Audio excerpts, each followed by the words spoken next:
It's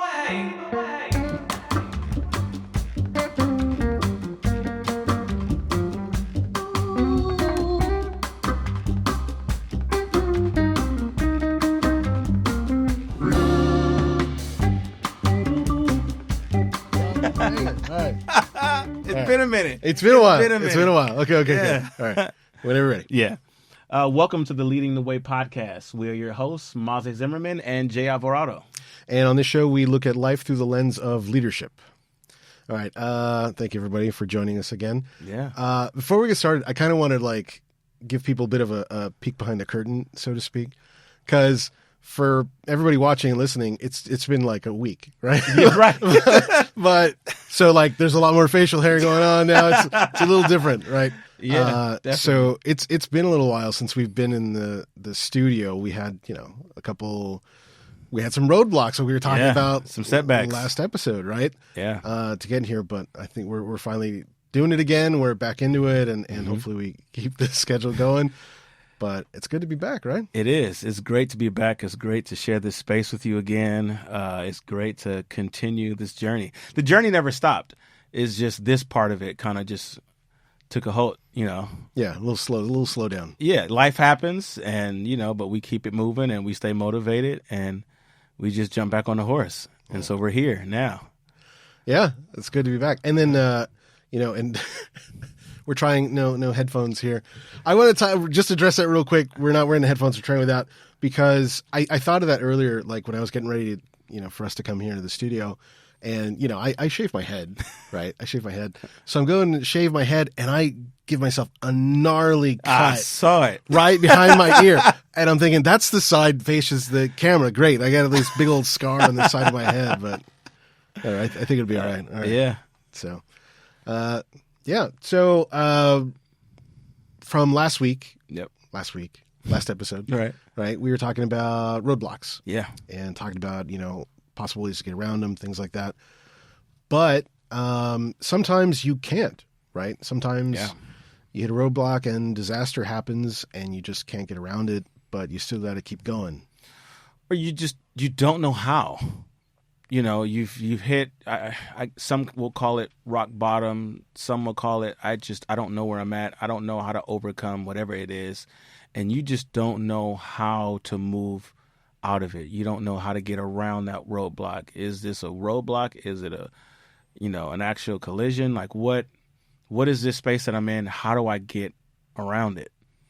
And there's different types. So we have professional roadblocks, and we have, more than just roadblocks, actual disaster. I'm talking about bad stuff happens. Yeah. You couldn't get past a roadblock and, you're having a hard time. Something went bad.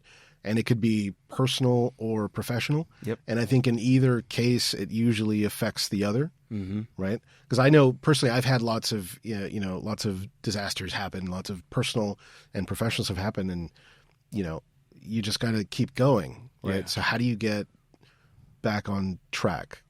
Finding your new normal. Yeah. Yeah. Well, I mean, how did you? Well, let's okay. just dive right into it. Go right into it. Right? All right. Well, I mean, so I can talk about personal or professional. Where do you want to start? Let's start professional. Professional. Yeah. Okay. So I've had quite a number, right? We talked about, test driving many cars, your passion car, right? So there've been a couple, but a big one that kind of stands out to me is when I was 20 years old and I was already married, right? Wow. Which is not good advice. Don't. I tell my kids, don't get married till you're 30. Wait till you're 30. I was 30. Were you? Yeah. See, perfect timing. I'm happily married. That's good. See, that's how it happens. I was 20. So when I was 20, I was not. Surprise. I'm divorced, right? Married at 20. But yeah, I was married at 20 and I was working, I was kind of head of a design services. I was kind of like an art director for a company out in the Bay Area, right? I was working in the Bay Area, living in Oakland. And they decided one day, the owners of the company, they said, "Oh, we're going to move everybody. We're going to move the business to Dallas, Texas, just randomly." Okay, Dallas, Texas. So they paid for, I think it was 8 families. So it was me and my wife, and then other families. We went out. So 8 whole families went to Texas, and that was a disaster. it was great because they promised promotions. They promoted me to like vice president of web services. Yeah.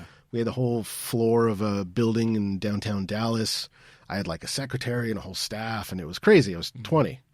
Jeez. Yeah, it was a lot of responsibility.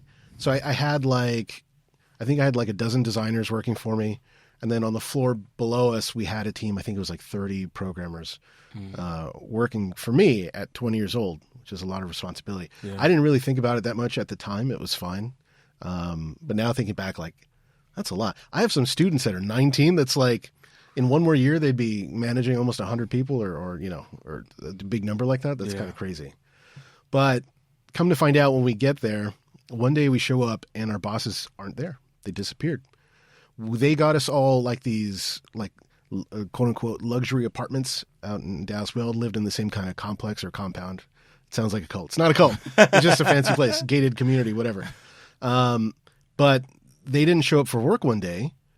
We didn't know where they were. So we just went about our day as normal. And then when everybody went home, because we all lived in the same place, they left their apartments. The bosses had skipped town. So there were 8 families stuck in Dallas with no job anymore. Okay, you were talking disasters. That's it. bad. All right, That's bad. Yeah. My wife was pregnant at the time. I no longer had a job because the bosses disappeared.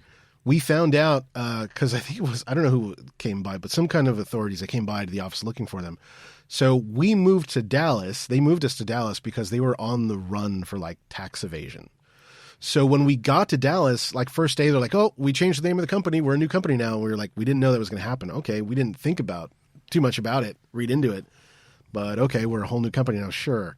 But that's why. So they changed the company name. They put it under someone else's name. They moved everybody to Dallas and they were trying to run from the cops, I guess. But it didn't work. So they split middle of the night, man. They split. And there were 8 families. Just, we were all stranded in Dallas, Texas. Okay. So I know it's a lot. It's a big story. It's a lot. All right. So that's someone's story, Yeah. right? You're in the middle of essentially kind of nowhere, in the middle of nowhere, about to have a baby. Dallas is a big city, but but not we like did beginning of nowhere, like figuratively, like you don't know what direction to go. You're kind of like nowhere. I came all the way down here for this position, everything's set up, and then all of a sudden it just vanishes overnight. Gone, yeah. And it's gone. What's the first thing that comes to your mind? Like, how do you start to navigate out of that? Well, we had to start with the first thing that came up in our mind was the baby because she was pregnant at the time. Yeah. My wife was pregnant at the time. So we had to like, are we sticking around? Are we going back home? Like, what are we doing? I think I tried for the first couple of weeks. Some of the staff decided to stay with me and we started doing freelance work together. Mm-hmm. And we did that for a couple of weeks. But it was too many people. We were in a new town. I had no connections there. And we tried to get this thing up and running like ASAP because no one had jobs anymore. And, we had bills to pay. So a couple of the staff sticked it out with me for a couple of weeks and the money just wasn't coming in. And we ultimately had to make a decision and we packed up and headed back home. That's what we had to do. Yeah. That requires a lot of humility. A lot of sacrifice of your own pride because the first thing you thought about was someone else. You're not even thinking about you. You're thinking about how this impacts the people around you that rely on your support. And not just my coworkers that went with me. I had 2 friends of mine that were just starting. They were both getting into like programming, right? So I was on the art side and I always worked with coders, programmers that would do that side of it, mostly like web design stuff for businesses, for companies. But so I had 2 friends of mine that were just starting to get into that. And they both moved from LA to Dallas. One moved the week before my bosses disappeared. One drove in the day after my bosses disappeared. Like when he got there, there was no job. He just left everything behind, moved to Dallas, and there was nothing there for him. So that was tough for me because like that's why I think we tried to make it work afterwards because, man, I brought these guys out from LA like, and I'm like, okay, thanks for coming. Bye. Yeah. Like I couldn't do that. So you had your life kind of projected out of how it was going to be. So the next 6 months, right? Yeah. 6 years. This is how it's going to be. I have this job and this is what it looks like. And with all of that vanishing in snap of a finger, right? 24 hours, it's gone. How long was the grieving process of what you projected? Like, how long did you sit in that space of everything I thought was going to be it's gone. It's not like it's late. Like sometimes you can feel like, this company may go over. So there's a process for you to get things together and kind of get your affairs in order. Yeah. But to wake up and all of it's gone, then there is no process to it. How long was that just kind of sitting in that grieving process of the loss of the projection that you had kind of laid out for your life? Or did you immediately go to, all right, we got to, move back. What are we going to do? We're about to have a baby. Like, how long was that process? I think it was very short. I think for me personally, I would have liked, probably just because it's my personality, I'll linger on stuff and take some time to really process things. But my ex-wife, she's a pragmatic and practical person. Mm-hmm. So it probably wasn't very long. It might have just been a night, maybe a day. Yeah. Before we're like, okay, we got to, fix this. We got to change something. We got to do something. Yeah. I think it comes a lot from her and I. We grew up very differently, right? Mm-hmm. So I think I talked about this before, where from the moment she was born, like her family, they owned businesses. Yeah. Like a chain of restaurants. So there was always that work ethic. There was always that money coming in, that responsibility. She was not used to ever like not having anything, right? Me, on the other hand, I grew up very poor and moved from place to place. I constantly moved from, into different schools every year. So my whole thing is like, I learned to build up like survival skills, and I can cope with disaster striking. Okay, what do I do? It feels bad, but it doesn't feel something I can't overcome right away. It's just a survival instinct kicking in. So for me, it was probably just a night or two, just trying to process, okay, do we stay? What do we do? And it was probably most likely her decision to like, no, we got to leave. We got to go. We got to go. And I think that's natural, because I think there's three different directions that you can kind of go in that situation, right? There's like, you can lean back in it. And I think that's a natural where you start questioning everything. How can they do this? What happened? What did they do? You're trying to think for the person who made the decision. Yeah. What was going through their mind when they did this? Where are they? You start spiraling down the why and the how and so you kind of sit back in it. And then there's I need to sit and process, right? Give me a day. Like you had like maybe a day or two where you don't necessarily sit back and think of what you will never know what happened. You just kind of sit in it of, okay, I need to process this. I just need to grieve kind of the loss of what I projected out, right? Yeah. What I thought was going to be the next 6 months to the year of my life. I'm not going to try to think about why it happened, because none of that matters now. I need a day to process what happened. Yeah. And I have to sit in this feeling, and that may be a week, right? That may be a day. For you, it was rather quick, right? It was a day or two. Yeah. And then you kind of lean forward, like, all right, what do we need to do? What are our next steps? But I think that grieving process is important, because when something happens that drastic, and you're talking about, all right, you walk in, it's like a totally different building. Like, this was a McDonald's. This was my job before. How did they, it's completely different. There is a process of grief where it's no longer, it's gone. That's the reality of it, right? It doesn't matter why it happened, how it happened, it's gone. Take the time and grieve, right? Don't sit in that, but just take a moment and process what happened. Because sometimes you can be in shock. Yeah. And you've got to settle with that and then move forward with whatever the next steps were. Because you have to come up with the plan. And, when something hits you that all of a sudden out of nowhere, it might give you, it might make it difficult for you to come up with a game plan, or you might come up with a solution that might not be the best solution at the time. So I think that's important to process and give it some time and try to clear your thoughts before you try and find a solution, because you might lead yourself down the wrong path. Yeah. And it's kind of like you get into an accident or something where something happens and, you have the adrenaline rushing. And so you don't get to feel what you're going through because the body is like protecting itself from the pain. But then at some point, that adrenaline kind of runs out, and then all of a sudden you feel it. And I think that's that grieving process of that day and two that you took. Yeah. You got to feel, okay, this is not turning out. And then you go through it. Because for me, mine is, I don't even want to say mine because mine is nowhere near as dramatic as that. I wasn't in another state. Right. I didn't lose my job, but I was in college. And I was in my undergrad. There was a course that every undergrad, if you were a music major, you had to take. And that course was 351B. And it was known as one of the hardest courses to take. So what's 351B? It was a music history class. Okay. And it was, I believe it's the second one you take. So you usually take it when you're like either a sophomore or a junior in college. And it was known, this will be one of the hardest courses that you take. And I took it and I failed it. And it was one of the courses where, even in the class, it was like, some people pass, some people don't.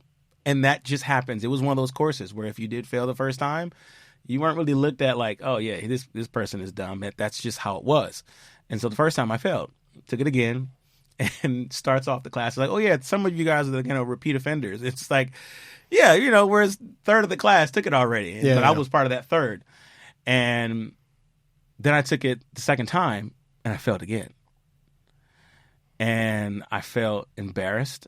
I felt dumb. I felt like it was probably the biggest feeling that I felt was embarrassment because I didn't hear about these stories.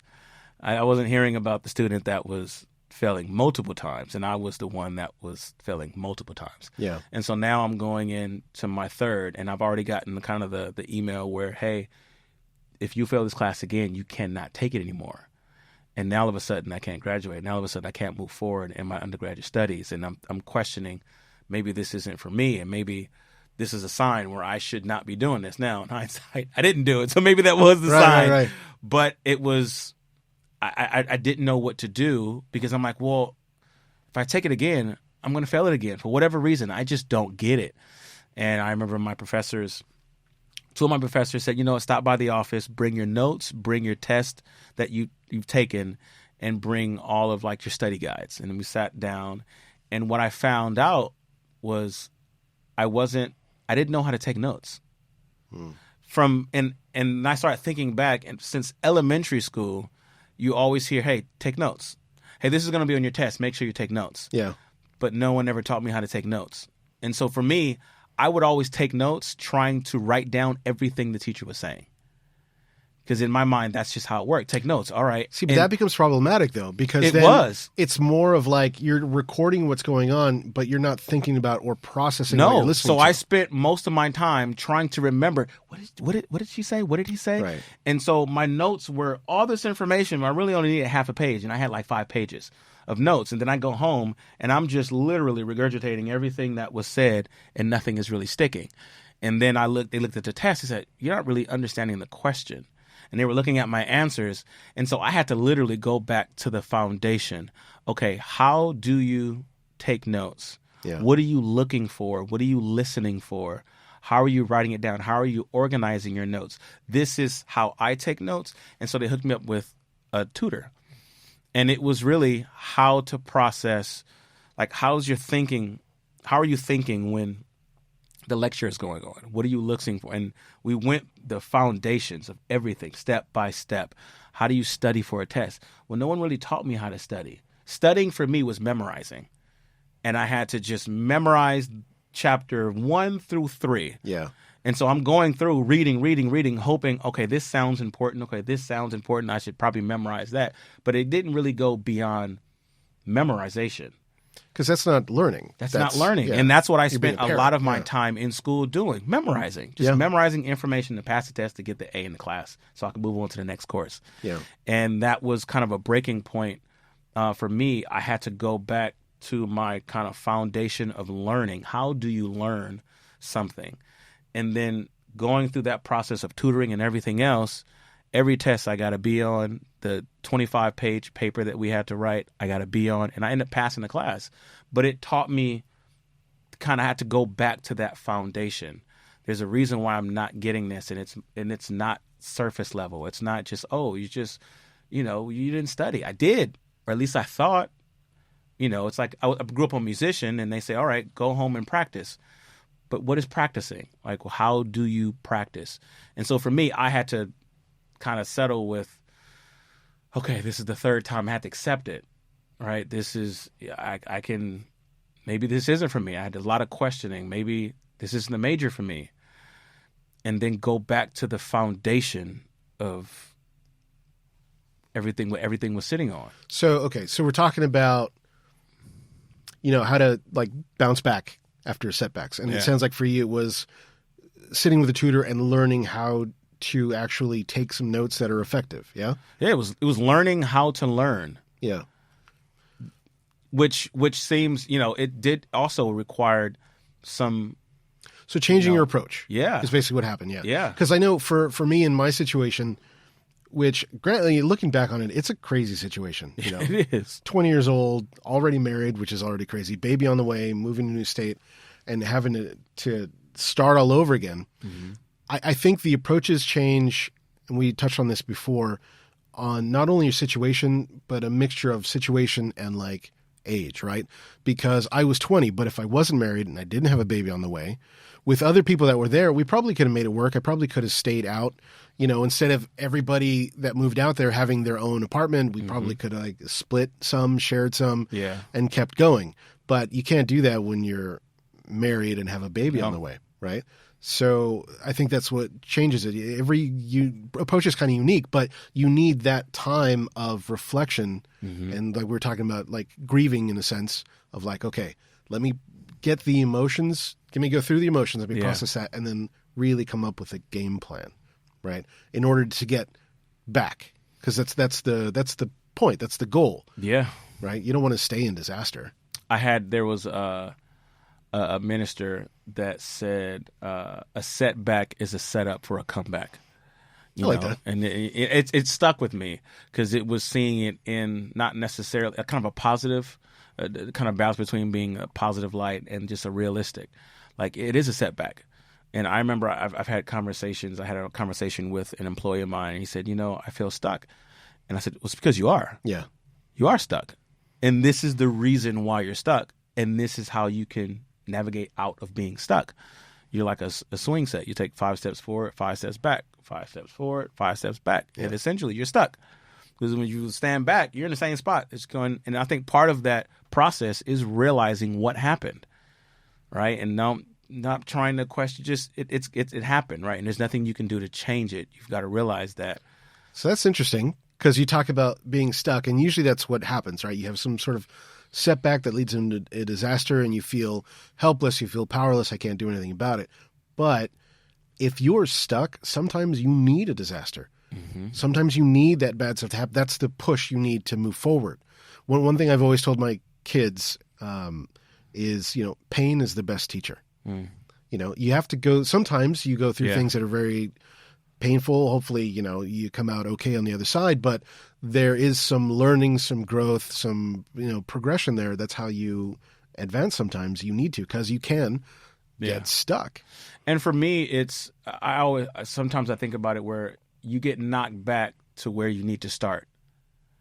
And so sometimes, like you talk about rock bottom, sometimes you hit rock bottom because you need to change something in the foundation, right? Something in the root of how you exist and how you process, and whether it be moral or whatever, you're at the bottom because that's where you need to start. Something in your foundation needs to change in order for you to build a different building. Maybe you got knocked down and you're on the second floor. All right, maybe this is more of a surface level issue that you need to resolve and just kind of pivot into a different direction. Yeah. But sometimes, like the disasters, you have to hit rock bottom because that's where you need to be. But it's hard to realize that because all you look at is where you were and where you are now. And also depends on the gravity or how bad it was, right? Because not just like professionally, but personally, you're talking about disaster striking, you're talking about being at rock bottom, starting over. I'm divorced, right? And for me, as far as, my personal side of my life goes, that was me hitting bottom. It was really tough. Because I being a kid, we moved around so much and a broken home, all that kind of stuff. Like what I always wanted ever since I was small was to be married and have kids and have a family. That's what I always wanted. But it just didn't work out that way. Like I got married really early. I had kids really young. And I wish I was a different person. I wish I could, we all look back and think we wish we could have done things differently. Yeah. But that was big for me. And it took me a long time to kind of get back to where I'm okay and I'm feeling stable. It took a long time because I lost everything. My wife and I, we had a business together. We had it for many years, over a decade. And I went from this family man to nothing, to suddenly like, okay, I'm on my own. I have no money. I don't have a job anymore. I'm not in the restaurant anymore. I had to start over from scratch, and already being, I was like in my 40s when it happened. It's kind of tough to rebuild yourself. What feels like so late in life. But late in life depends on who you are. But it gets tough. For me, that was bottom, and coming back from that was tough. And so that's interesting, and I really want to get into this. And I know we're going to have to do it on the next episode because we don't have enough time. But I really want to get into the personal setbacks because they feel different. Because, when you think about the kind of external, say if it's professional setback, sometimes you can just remove yourself from there and just kind of input yourself in a different profession or a different space, and you start from there. But jobs change. Right, jobs change. But when it's a personal setback, it doesn't matter where you position yourself, you're still there and you still feel it. And so when we get to the next episode, all right. we're going to talk about the personal setbacks because it feels different. And I think it's a different process in how far back you go and what rock bottom feels like. So it feels like we're setting ourselves up for like a bummer of an episode. Come back for the depression episode. Not at all, because it's a positive thing, right? How do you move out of that? Because it's something that everyone, will, experience. Yeah, the setbacks happen and things happen, but we all have to keep going. How do you have to keep going, right? And there's light at the end of the tunnel. That's right. And sometimes it's not the end of the tunnel; it's right there. But you have to get yourself out of that space in order to move forward. You've got to motivate yourself, and you got to put yourself and position yourself around certain people. And there's a lot of positive. And like I said, a setback is a setup for a comeback. And you're in that comeback stage, but you got to get up so you can come back. So on the next episode, we will talk about that. And it's not a negative thing. It's a positive thing. I agree. We're going to get into the positives of setbacks. Cool. All right. All right, folks. Thanks for joining us. See you next episode. Yeah.